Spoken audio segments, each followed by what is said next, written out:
কিছু অভ্যাস আছে যেগুলো মানুষের বুড়িয়ে যাওয়ার কারণ হয়।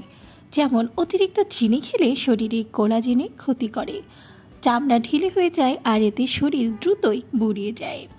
ফল এবং শাকসবজিতে প্রচুর পরিমাণে অ্যান্টিঅক্সিডেন্ট পাওয়া যায়, তাই এগুলো কম খেলে শরীরে অ্যান্টিঅক্সিডেন্টের ঘাটতি দেখা দেয়, ফলে বয়সের ছাপ দ্রুতই বেড়ে যায়।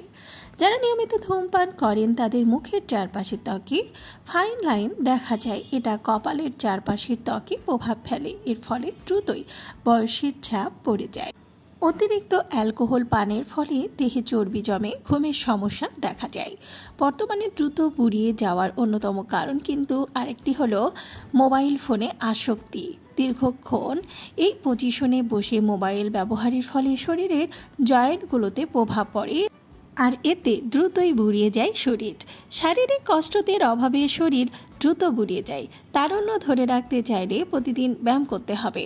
মানসিক চাপের মধ্যে থাকলে স্বাস্থ্যের ওপর প্রভাব পড়ে, স্বাস্থ্য দ্রুতই ভেঙে যায়। তাই ডিপ্রেশনে ভুগলে বিশেষজ্ঞদের পরামর্শ নেবেন, যাতে এর থেকে দ্রুত বেরিয়ে আসতে পারেন।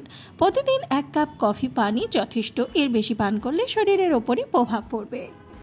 আশা করি বুঝতে পেরেছেন। ভিডিওটি ভালো লাগলে চ্যানেলটিকে সাবস্ক্রাইব করুন আর পাশে থাকা বেল আইকনে ক্লিক করে দিন, তাহলে পরবর্তী ভিডিও আপলোড করার সাথে সাথেই আপনার কাছে পৌঁছে যাবে।